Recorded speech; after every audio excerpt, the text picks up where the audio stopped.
नमस्कार दोस्तों, स्वागत है आपका डीप नॉलेज में। आज मैं कुछ बात करना चाहता हूँ अपने बारे में, मतलब इंसान के बारे में। और जब ये इंसान भगवान से मिलता है तो पहली बार क्या महसूस करता है, और जब कोई इंसान भगवान हो जाता है, पूरी तरह से एनलाइटेंड हो जाता है, तब उसकी लाइफ कैसी होती है। अभी रिसेंटली मैंने एक सीरीज़ कंप्लीट की है साईं बाबा के ऊपर। मेरा एक्सपीरियंस आप देख सकते हैं, मैंने उसे शेयर किया है कुछ दिन पहले। लेकिन मुझे लगता है कि हम इंसान बहुत घमंडी हैं और बहुत बेवकूफ़ हैं। शायद आप अभी ऐसा ना सोचते हो, लेकिन जैसे जैसे आपका ब्रेन और मैच्योर होगा और ज़्यादा एक्सपीरियंस्ड होगा और गहरे अनुभव करेगा, उसको ये एहसास होगा। मैं घमंडी इसलिए कह रहा हूँ क्योंकि हमारा दिमाग केवल अपने बारे में सोचता है, और कभी जब उसकी मुलाकात पहली बार ईश्वर से होगी तो ये बर्दाश्त नहीं कर पाएगा। आप या मैं या कोई भी आदमी जब किसी भी एनलाइटेंड आदमी से मिलता है जो हाईएस्ट स्टेट में पहुंच चुका है, वो उसको पहचान नहीं पाएगा, क्योंकि हम इंसान ईश्वर को जानना या ईश्वर बनना नहीं चाहते हैं। ये भी मुझे बहुत दिनों बाद पता चला। हम चाहते हैं या तो अपनी इच्छाएं पूरी करना, या जो कुछ भी हमने ईश्वर के बारे में या उस दुनिया के बारे में जहाँ ईश्वर बसते हैं उसके बारे में जो भी हम सोचते हैं, वो ऐशो आराम जीना चाहते हैं हम। ये कोई बुरी बात नहीं है, ये हमारे शरीर के वल्नरेबिलिटीज से आती है। हमारा मन और शरीर कागज़ के टुकड़े की तरह है जो पानी में बहुत आसानी से बह जाएगा, आग में जल जाएगा। इसीलिए वो 24 घंटे कोशिश करता रहता है अपने आप को कंफर्म कराने के लिए कि मैं कुछ हूँ या कुछ बनना चाहता है। इसी में हम में से कुछ लोग हैं जो पैसा कमाना चाहते हैं, नाम कमाना चाहते हैं, लेकिन जो थोड़ा सा और आगे बढ़ जाते हैं वो बोलते हैं कि मैं एनलाइटेंड होना चाहता हूँ। लेकिन जब उनकी मुलाकात होती है ईश्वर से या एक गुरु से, पचा नहीं पाते। अब ये सभी लोग जो पहली बार साईं बाबा से मिले, हम जब दूर से देखेंगे तो ऐसा लगेगा जैसे ये मूर्ख हैं, लेकिन हम भूल जाते हैं कि हमारे आसपास भी कोई ऐसा गुरु है जिसको हम नहीं पहचान पा रहे हैं।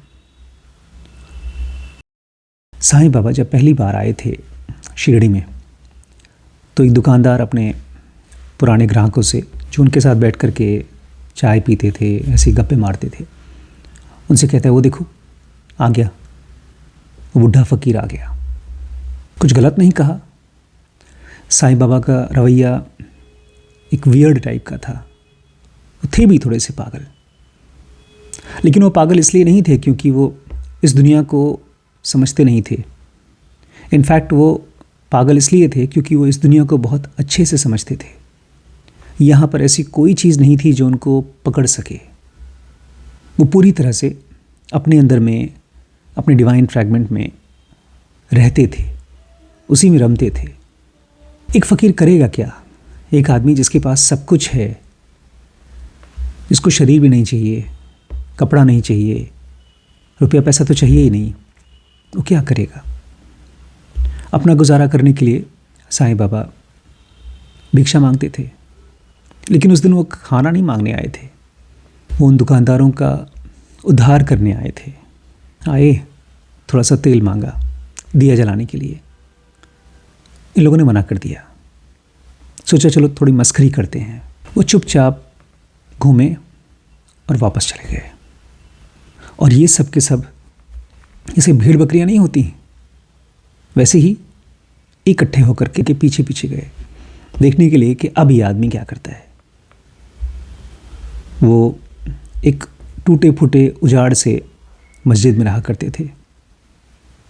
वहाँ एक छोटा सा मिट्टी का दिया, उसको उठाया और बगल में थोड़ा पानी पड़ा हुआ था, वो पानी लिया और उस दिए में डाल दिया।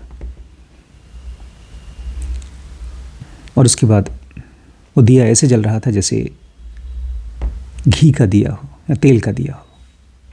ये सभी जो उनके पीछे पीछे आए थे देख करके शॉक्ड हो गए, उनके पैरों पे गिर गए। उसके बाद उन सब ने साईं बाबा को भगवान तो नहीं माना, लेकिन ये मान लिया कि ये आदमी के पास कोई बहुत बड़ी शक्तियाँ हैं, मैजिकल पावर्स हैं। फिर धीमे धीमे वो भगवान साबित हो गए बहुत से लोगों के लिए। आज साईं बाबा को इस धरती पे आए और गए कई साल हो गए हैं, लेकिन फिर भी हम उनको एक्सेप्ट नहीं कर पाएंगे। और इसके पीछे सबसे बड़ा रीज़न ये है कि हम सब के सब जो बने हुए हैं वो वासनास के बने हुए हैं।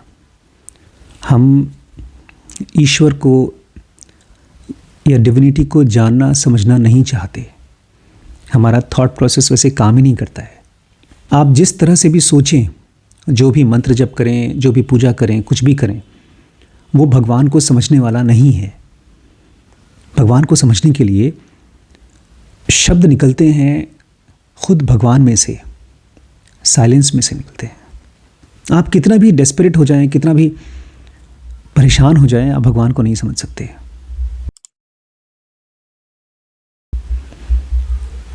अभी पिछले 15-20 सालों से जितना भी मैं स्टडी कर रहा हूँ, जितना भी मेरा एक्सपीरियंस है, मेरे हिसाब से 4 लेवल में इंसान या कह लीजिए भगवान होते हैं। सबसे लोएस्ट लेवल पे हम लोग होते हैं, जिसको हम कहते हैं सेक्शन 1 के लोग, जिसमें हम मन होते हैं और शरीर होते हैं। और उसमें भी कुछ समझदार होते हैं, कुछ बेवकूफ़ होते हैं। बहुत कम लोग होते हैं जो बुद्धि से काम करते हैं, लेकिन हम में से ज़्यादातर लोग इमोशंस के हिसाब से चलते हैं। और उसी में से कुछ तो ऐसे हैं जो केवल इंस्टिंक्ट से चलते हैं, वो जानवर से भी बदतर होते हैं। तो ये सभी जो इंटेलिजेंस, इमोशन और इंस्टिंक्ट से चलने वाले हैं, इनको मैं सबसे लोएस्ट लेवल का और सबसे ज़्यादा भूला हुआ भगवान मानता हूँ। और ये तो बेचारा कभी भगवान को समझ नहीं पाएगा। सच पूछिए तो इसके पास उतना पेशेंस नहीं है, उतना इंटरेस्ट नहीं है कि वो ईश्वर को जानने के लिए अपनी एनर्जी खर्च भी कर सके। अभी वो कई जन्म लगाएगा पैसा कमाने के लिए, अपने बॉडी के एक्सपीरियंसेस को और जीने के लिए। ढेर सारे लॉजिक्स खोजेगा कि अभी तो मुझे शादी करनी है, बच्चे पैदा करने हैं, पता नहीं भगवान होते हैं कि नहीं होते हैं। ऐसे ढेर सारे डाउट्स चलेंगे उसके मन में। लेकिन हम में से ही कुछ लोग होंगे जो शायद अब काफ़ी आगे आ चुके हैं। ऐसे लोग हम्बल हो जाते हैं, बहुत हम्बल हो जाते हैं। सच पूछिए तो ये लोग हैं जो शिष्य बनने लायक हैं। इनके साथ लाइफ ऐसी हो जाती है कि ये अपना शरीर, अपना मन, अपने परिवार के साथ जो समय बीता हुआ है, वो अपना सब कुछ देने को तैयार होते हैं। इसमें भी अलग अलग कैटेगरीज़ के लोग होते हैं। कुछ लोग हैं जो पूरी तरह से डेडिकेट करना चाहते हैं, कुछ लोग हैं जो आधे तरीके से। लेकिन ये हैं सेक्शन 2 के लेवल के लोग, जिनके अंदर में पहली बार क्यूरियोसिटी आई है, एक हम्बलनेस आई है, एक जेन्युइन फीलिंग आई है कि मैं जान ही नहीं सकता, इस मन से और थॉट से भगवान को नहीं जान सकता। और फिर 3rd लेवल पे, सेक्शन 3 के लेवल पे, जहाँ पर आप मिस्टिकल चीज़ों को अपनी लाइफ में होता हुआ देखते हैं। और जब देखते हैं तो आप भरोसा कर पाते हैं। उसके पहले भरोसा भी नहीं होता, और करना भी नहीं चाहिए भरोसा, नहीं तो वो सब अंधविश्वास होता है।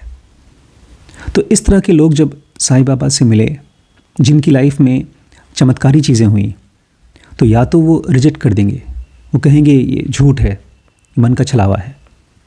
ठीक है, उनका अपना एक्सपीरियंस है।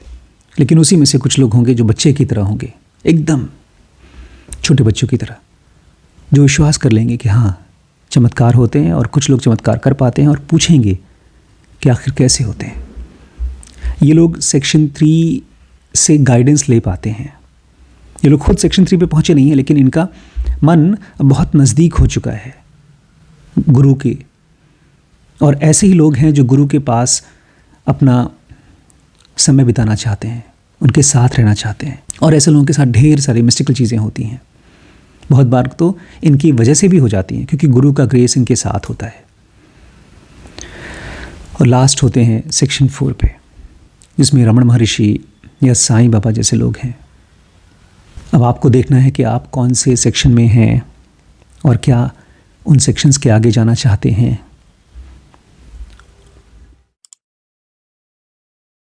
हर एक इंसान का अपना एक गुरु होता है।